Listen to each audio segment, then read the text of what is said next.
Hello everyone, welcome to my presentation of Tess of the Urbervilles. We will be focusing on myths of femininity today. The first topic I want to look at is Beauvoir's theory of the other. According to Beauvoir's theory, women are absolute sex to men, which is why they were also referred to as their sex. Tess was a pretty maid and was therefore continually sexualized. Her misery was also disregarded, and she was idealized by Alec and Angel, but also by the author or the narrator, who focused on her purity and her superiority as a human being. Then there's the master-slave dialectic. Women were dependent on men. They were either dependent on the father or the husband, which in both cases didn't play out well for Tess. She was forced to form a relationship first because of her father, who was useless, and therefore she had to claim kin. And then later, her husband, Angel, left her, and she was again forced to come back to Alec in order to save her family. Women were also associated with nature, and nature had to be cultivated by men. Therefore, women also needed to be cultivated by men. There was also this theory or this image that men are the seed and women are the field.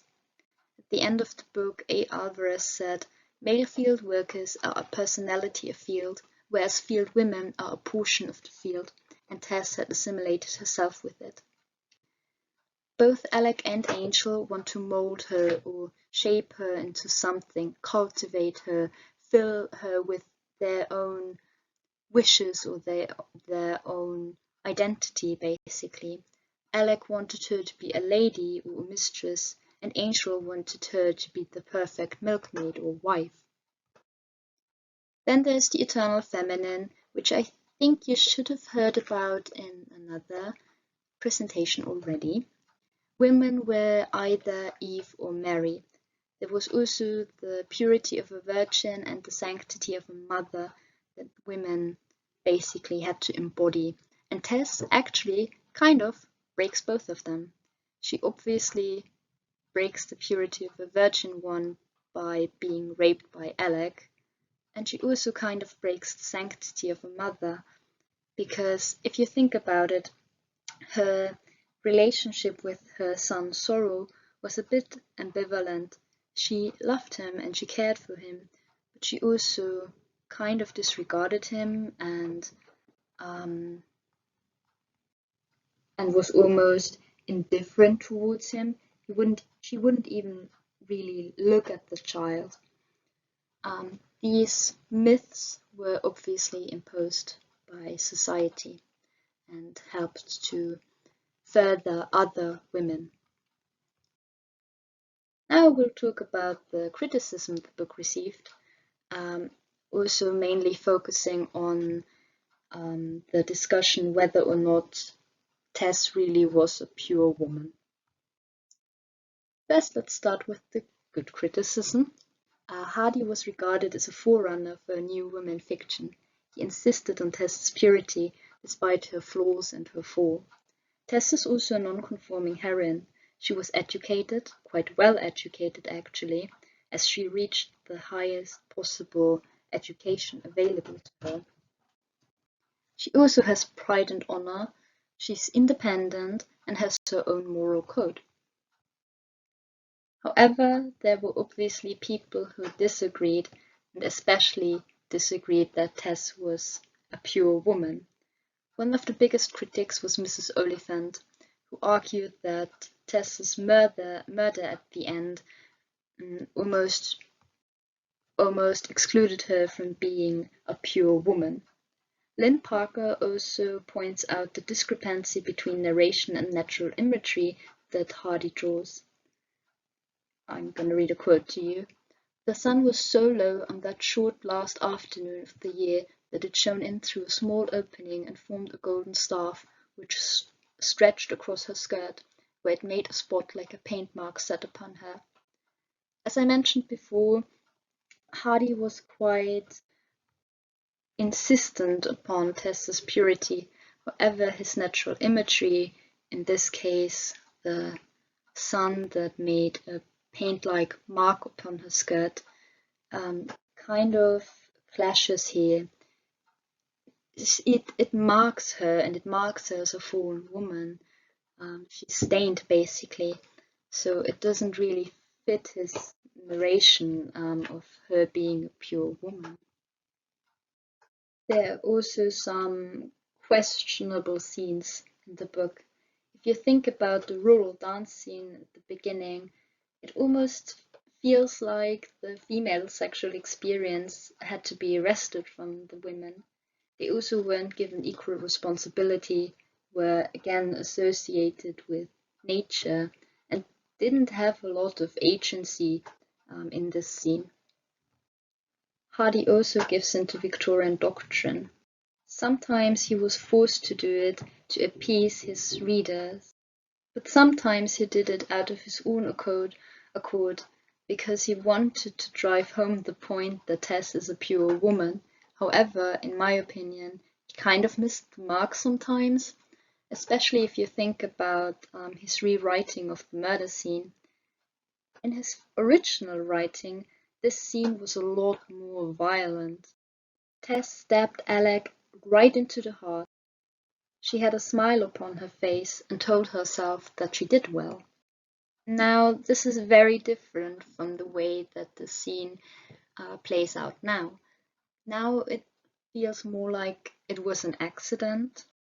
It's described that the knife left a small wound and just about scraped the heart of the victim, and that something overcame Tess when the murder happened.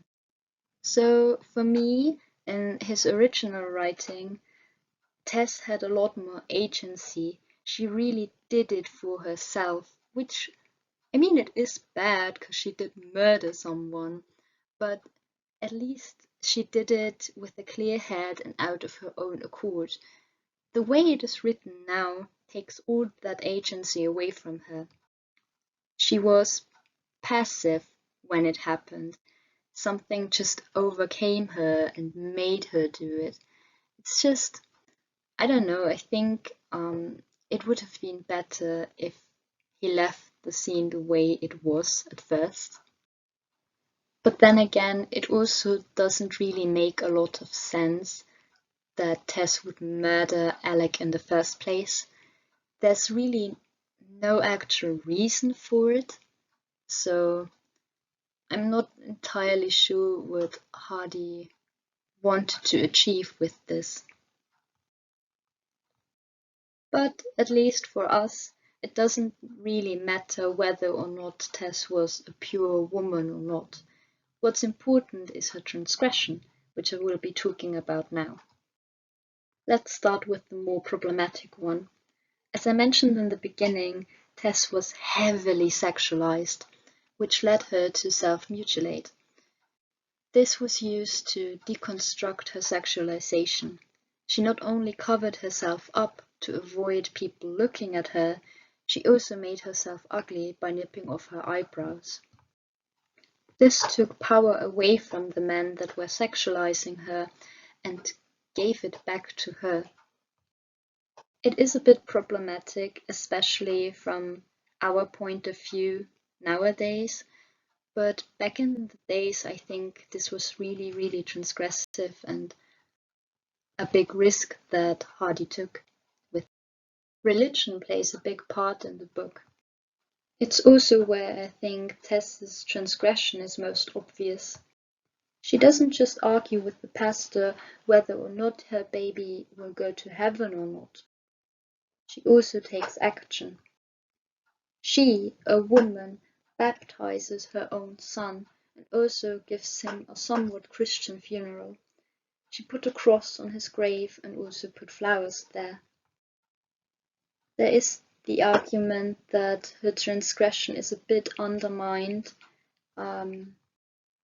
because she takes on angels' views without questioning them. To be fair, he had quite transgressive views for the time, but she doesn't really question them. She just takes them and accepts them because she loves him and she therefore thinks that he's a genius. Then I'm going back to Beauvoir again to come full circle. Woman is a mirror for men. This means that a woman should reflect everything a man is, but cannot reach within himself, and he hopes to reach himself through her and her otherness. Interestingly enough, Tess uses Angel as a mirror when they confess their sins to each other on their wedding night. It is Angel who first confesses his sin, and Tess sees herself in him. She recognizes that they both did the same bad thing, and she can forgive herself and also Angel because of this. However, obviously Angel rejects her, and I think this is because he projects his inner conflict onto her, maybe because he couldn't fully forgive himself, or maybe because back then, when a woman did fall, it left a stain on the man as well, and he kind of had to bear the burden with her. As I mentioned in the beginning, Angel idealized Tess a lot. However, Tess did the same to Angel. She put him on a very high pedestal and almost enveloped him in myths of masculinity. This is also interesting when you think about how she demonized Alec, which you can't really be mad at her for doing so, considering what Alec did to her. But she made Angel, well, the literal angel, and Alec was the demon. I just thought it was interesting because we're kind of used to putting women in these two categories, and Tess did the same thing that was done to her to the men. Well, I will be leaving you with this now. I personally struggled with the book and the interpretation quite a lot. I switched from disliking it to understanding the historical context more, to then going back to thinking it's a horrible book with a terrible ending. But in the end, I could learn to appreciate Hardy's attempts at criticizing Victorian society, even though I still don't agree with everything he said. Especially his fixation on Tess's purity irks me, although I kind of understand why he tried to argue it so obsessively. Women had to suffer so much due to the actions of men, and his rethinking and reinterpretation of what it means to be pure really was quite risky and transgressive for the time. There are many more topics and theories I wanted to discuss, but I'm running out of time. I'm sure though that we will be talking about it more in class. And with this, see you soon and stay safe. Here are also my sources. Very interesting, I know. Bye!